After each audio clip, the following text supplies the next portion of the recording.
Well, hello everyone, and welcome to another edition of Stirring It Up. But it's with me, Mindy, Kitchen Table Talk. And on today's episode of Social Studies, we're sitting down with an author and listening to her explain the human psyche of privilege. 2018 book, So You Want to Talk About Race, shot up the bestseller list after George Floyd was killed. Her new book, Mediocre, The Dangerous Legacy of White Male America, explains how society preserves this power regardless of merit. And here she is talking to our Hari Srinivasan about it. Christian, thanks. Ejima Oluwo, thanks for joining us. What are examples of the mediocrity that you're describing on maybe perhaps a day-to-day basis? Because you also talk about this sort of intersection and interconnectedness of both race and gender. And you go back in several chapters throughout history talking about not just the women's movement, but also the civil rights movement. And yet here we are at this place where white male is still the dominant lens through how our policies are created and how we interact on a daily basis.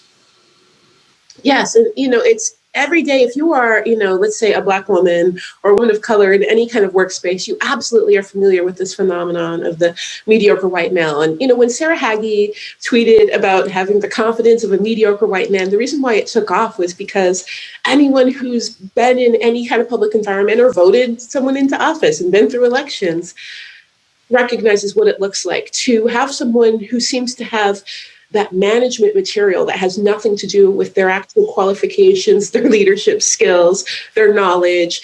It has to do with the way they look in a suit and tie, or how demanding they can seem in a meeting, or how they can talk over women and people of color, right? And we see this time and time again, white men who fail upward, while people of color and women are trying so desperately to just prove their worth and working twice as hard to still be passed over time and time again. So on like an everyday level, we see this all of the time, and we see this impacting our lives, but it also becomes incredibly dangerous when we try to protect it, because the only way you can protect the image that you deserve to be in power because you're white and male and nothing else, it means you really can't allow an image of someone who isn't white and male being more talented than you, being more successful than you. And so it's not only we elevate certain people regardless of their skill or talent, but we suppress others in order to keep that elevation. So it's not explicit then, it's just that you have to stay better than someone else. Exactly. And it's this measurement, right? It's the idea. And there have been studies that have shown this, that there's a really great book called White Identity Politics by Ashley Jardina that also shows that many white Americans, and especially white men, don't even think of themselves as white most of the time until there's a change in the status quo for women and people of color. And then suddenly they're like, what does it mean? What does it mean to me? What does this mean? Because when you have a comparative identity that's defined not by what you bring into the world, but instead how much better you are than others, then a change in how others are doing is the primary threat to your identity. There's a passage in your book about the corporate world. It says, a funny thing happens when a woman or a person of color is promoted to the head of the company. White male managers stop collaborating with their coworkers, especially their women coworkers and coworkers of color. Why do white men decrease their level of performance when a woman or person of color becomes CEO? Because suddenly they feel less connected to the company. And you can actually abstract from that, not just in the corporate level, but really in the civic and government level as well. Yeah, absolutely. When I was reading this study, it felt very familiar on a personal level. We've definitely seen this. But then when you look politically and you see surveys that show them, when Barack Obama was president, white people saying, I don't think he represents me. But he was absolutely representing more than anything the interests of white America. And he was, by all measurements, a pretty centrist president. But because he looked different, suddenly you're disengaging. And I think we see this in companies all of the time. We see this in film when suddenly there's more people of color in film, suddenly it becomes a Black film or an Asian film and not a film that white people feel like they can relate to.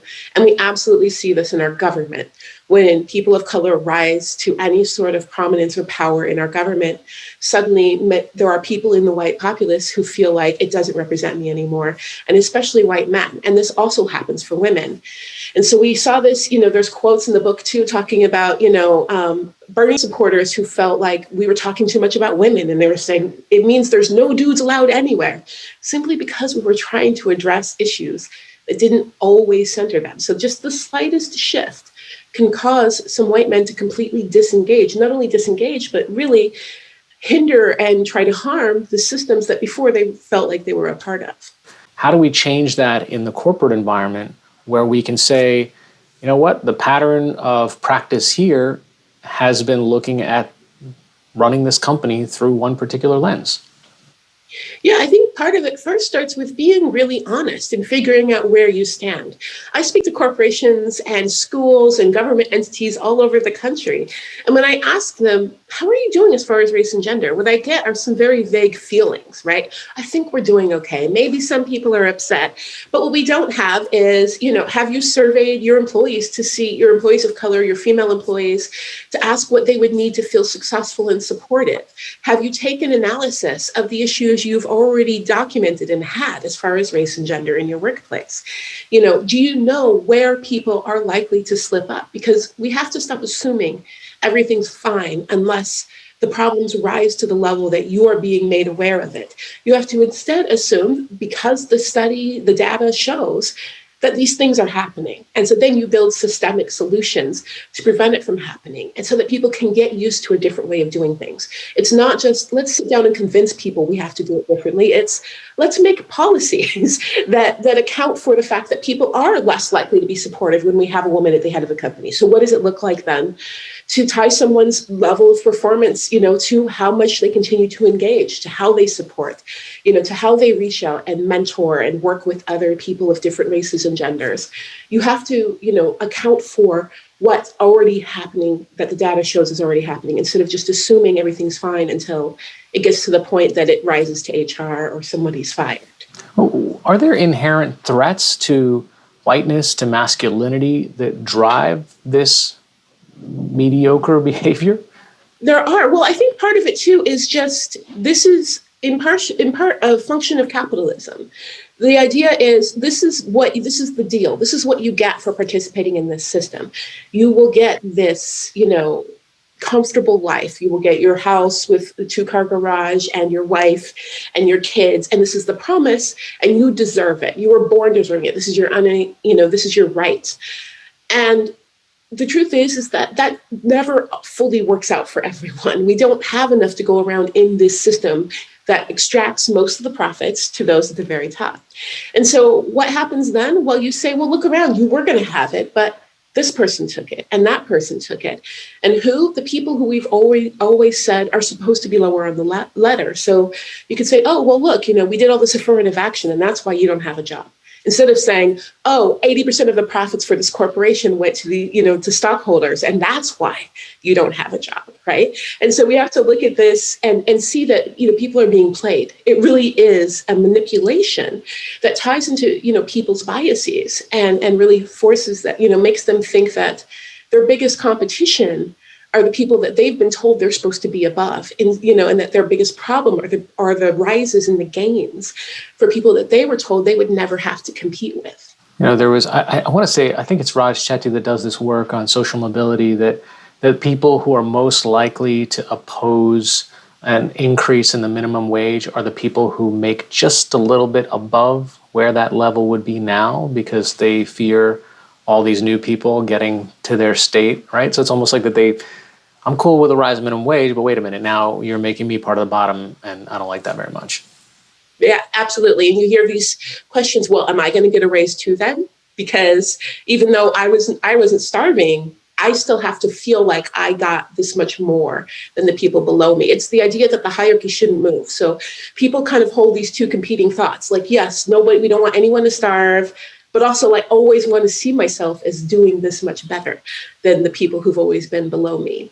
And that's really harmful, especially in, this kind of closed system where we say there is this much money to go around, this much resources to go around. then you're always viewing the rise of others, if it doesn't immediately keep you above them at the same level, as a threat. You also talk about how this is unhealthy for white males. Yes, absolutely. It is incredibly unhealthy.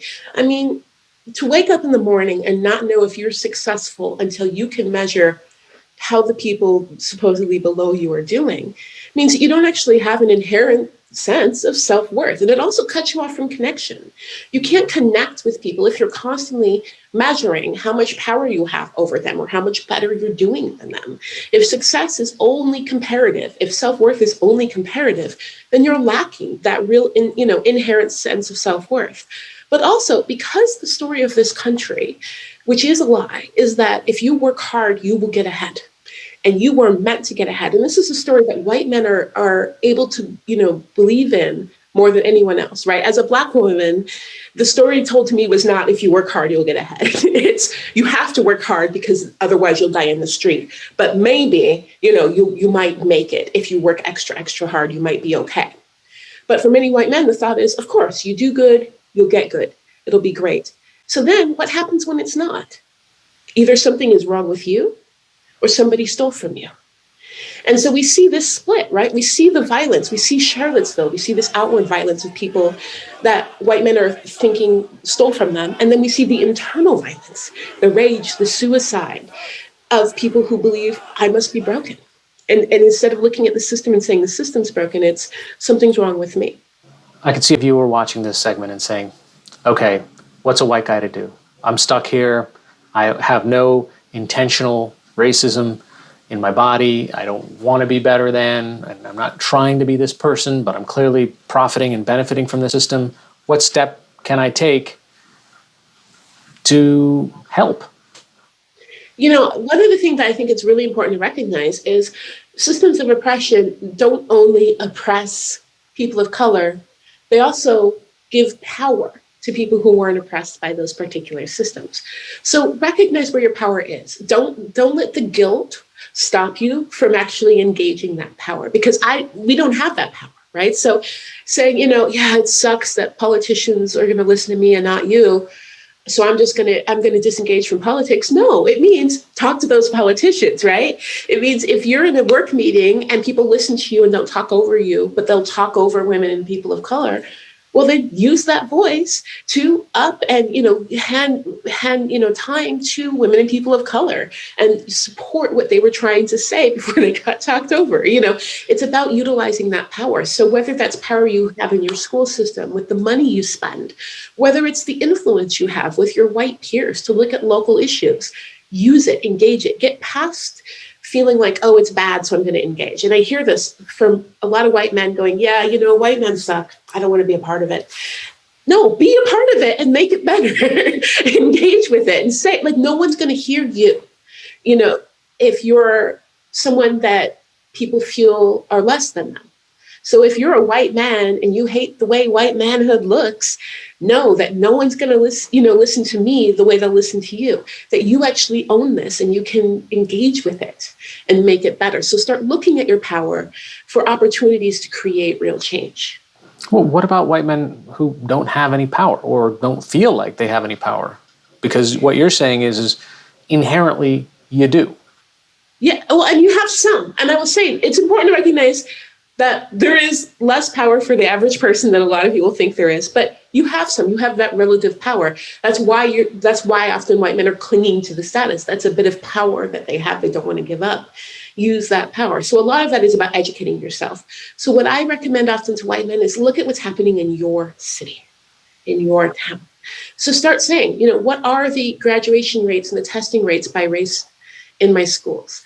What are how are women doing in STEM? What are the sexual assault rates in my area, right? Start looking at look at who's representing you in office. Look at where you're spending money and say, okay, this is where I have some power. I could be heard here. In the wake of your last book, you want to talk about race, and in the speaking engagements and the columns you've been writing, you've personally been attacked in ways that I think most of our audience would find reprehensible. Tell us, what does it mean to be doxxed? What does it mean to be swatted? Yeah, we were actually just doxxed again a little over a week ago. But doxing is where you put someone's personal information out on the internet so that people who do not like you can harass you. And often nowadays, for me, it's not only been me, my family, anybody associated with me. My mom is currently getting harassing messages on her phone about me, people, wishing horrible things to happen to me.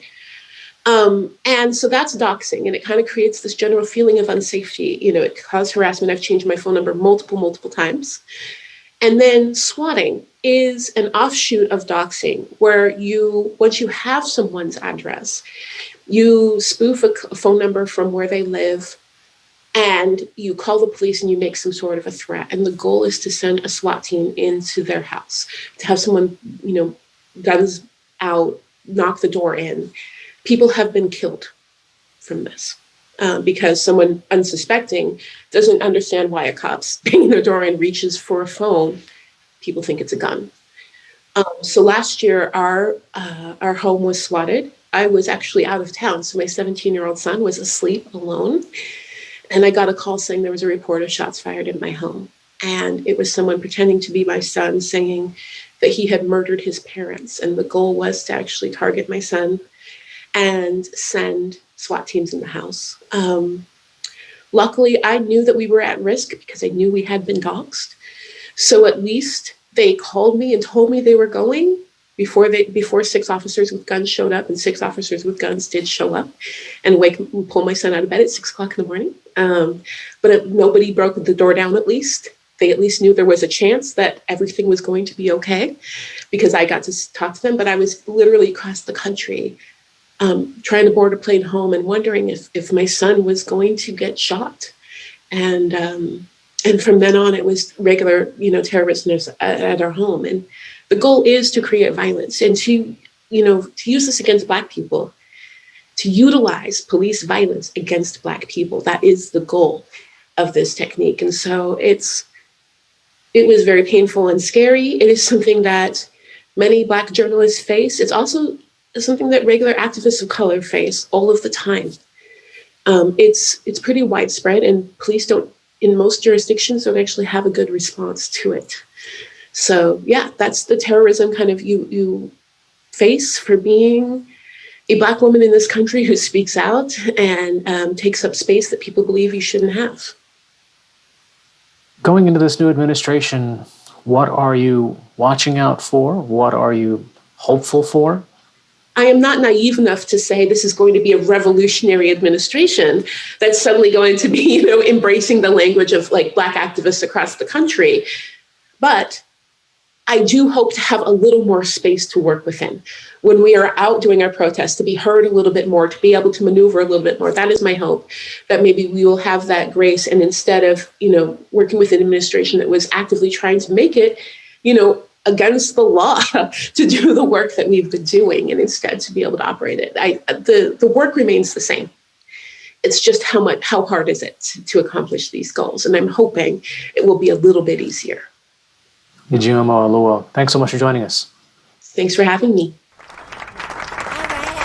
All right. This is me, Mindy, over at Stirring It Up.